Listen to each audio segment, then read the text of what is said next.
The afternoon sunlight stretched long shadows across the windows of the Morrison retail complex as James Morrison, 38, walked through the staff areas during one of his routine undercover visits. As the CEO of Morrison Enterprises, which owned a chain of department stores, James made it a point to observe the operations from the ground level, working alongside employees unaware that they were interacting with their boss. Dressed in casual work attire and holding a clipboard, he had spent the morning observing the stockroom and loading dock. Impressed by the workers' dedication, he sought a fuller understanding of how the stores operated during the busiest parts of the day. As he made his way to the employee break room in the basement, a faint sound of a baby crying echoed through the concrete halls. Concerned that a customer might be in distress, he followed the noise, which led him to a storage area that should have been empty at that time. What he found there gave him pause. A young woman in a Morrison retail uniform was sitting on the floor beside a cardboard box, gently feeding a baby with a bottle. The woman, in her mid-20s with blonde hair tied in a ponytail, wore a name tag that read Lisa. She was sitting on an old blanket, trying to make a comfortable feeding space in the dimly lit storage room. James stood there quietly for a moment, processing the scene. This employee was clearly on her break, but instead of using the break room, she had retreated to this uncomfortable, isolated area to care for an infant. "Excuse me," James said softly, approaching slowly so he wouldn't startle her. "I'm Jim from the corporate office. Is everything okay here?" Lisa quickly looked up, her eyes filled with a mix of fear and embarrassment. She immediately started to gather her things, assuming she was in trouble for being in an unauthorized area. "I'm so sorry," she stammered. "I know I'm not supposed to be down here, but I didn't have anywhere else to go. I was just feeding Emma during my break, and I'll go back to my register right away." James raised his hand to reassure her. "Please don't apologize. I'm not here to get you in trouble. I just want to understand what's going on. Is this your baby?" Lisa nodded, holding the baby protectively. "Yes, this is my daughter. She's 3 months old. I know it looks bad, but I promise I'm not neglecting my work. I only come down here during my scheduled breaks." James felt a knot form in his chest as he began to understand the full extent of what was happening. "Lisa, why are you feeding Emma here instead of in the break room?" Lisa's face flushed with embarrassment. "The break room is always crowded and noisy, and Emma gets scared around too many people. Some of the others complained about her crying disturbing their lunch. I found this quiet spot where I could feed her and let her sleep peacefully." James looked at the young mother, who was doing her best to balance her responsibilities as both an employee and a parent under difficult circumstances. "Lisa, where is Emma during your work hours?"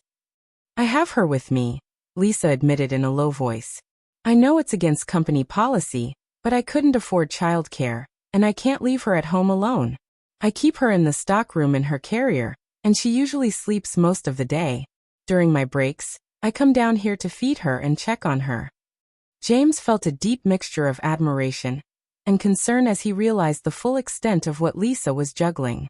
She was working full-time while caring for an infant, finding creative ways to keep both her job and her baby safe, all while trying to maintain her duties at the store.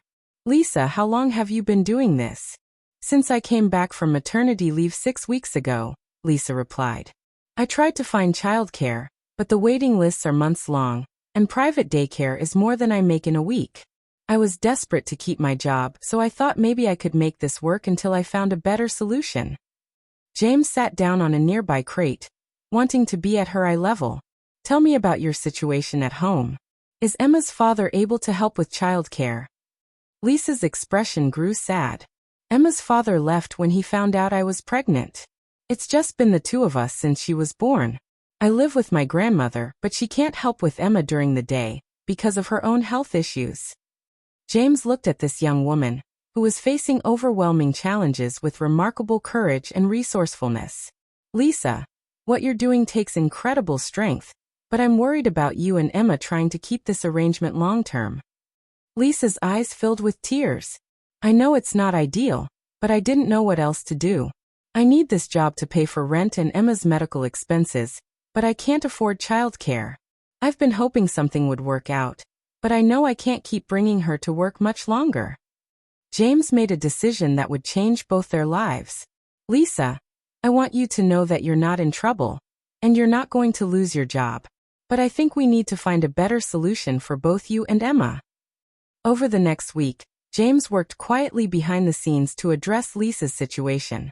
He researched childcare options in the area and found that Lisa was right about the high costs and long waiting lists, which were prohibitive for someone earning a retail wage.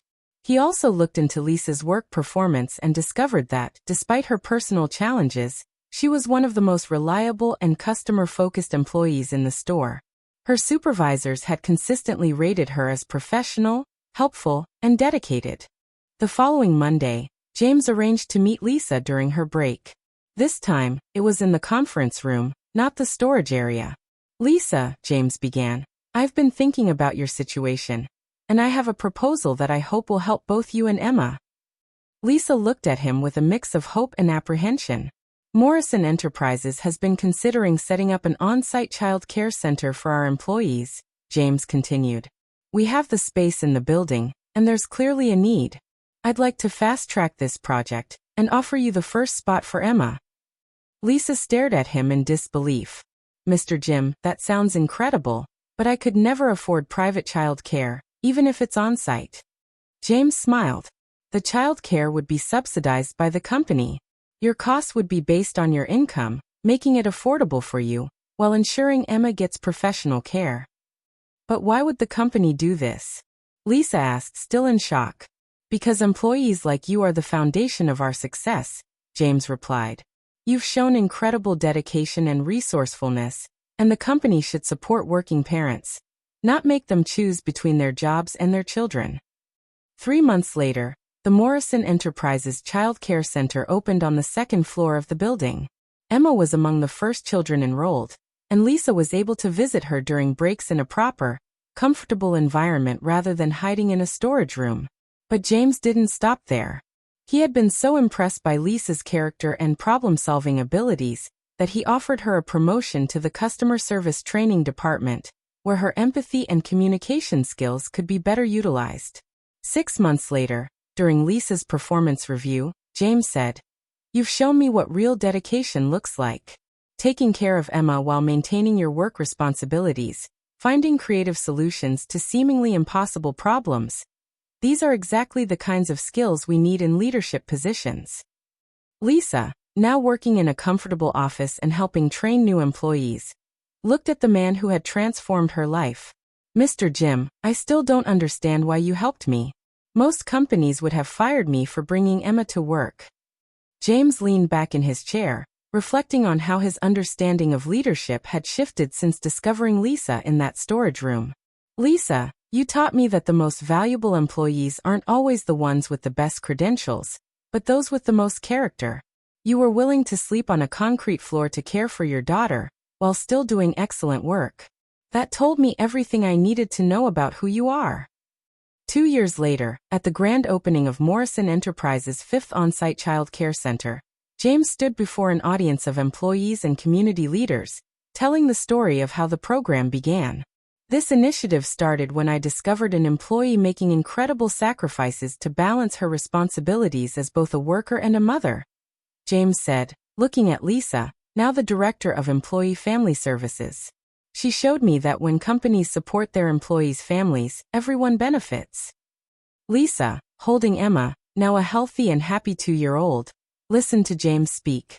After the ceremony, she approached him, tears of gratitude in her eyes. "James," she said, having learned his true identity months before, "you changed everything for Emma and me. But I want you to know that what you did wasn't charity. You invested in people, and that investment has created something beautiful for so many families." James smiled, watching Emma play with other children in the bright, cheerful child care center that had grown from one mother's desperate need into a program that now served over 100 families.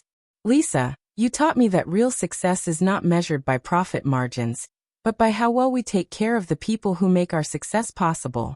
Sometimes the best business decisions are the ones that come from the heart." As James watched Lisa and Emma walk home together, no longer worried about tomorrow's childcare or next month's bills, he realized that a discovery in a basement storage room had taught him the most important lesson of his career. Sometimes the best insights come from seeing how real people navigate real challenges with courage, creativity, and love. And sometimes, the best way to build a successful company is by building a community that supports the families who make that success possible.